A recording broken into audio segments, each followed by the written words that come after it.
Hi guys. I used a 3D scan model of the Mercedes 300SL Speedster Widebody and divided it into sections. Then I saved a digital car buck files in the JPEG and DXF format. These digital car buck files need to print on a regular paper printer or need to cut on a CNC or laser machine to obtain wooden car buck sections. From this wooden sections need to assemble a car buck. Then the space between the sections need to fill with construction foam and the surface covered with construction putty. Next, need to make fiberglass molds for the further production of a fiberglass body.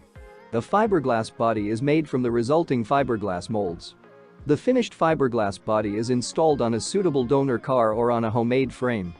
The Mercedes 300SL Speedster Widebody is ready. The most important thing is to make the body. It's like Lego, but for men. Many of my clients make this without any experience. First, be sure to watch this short video.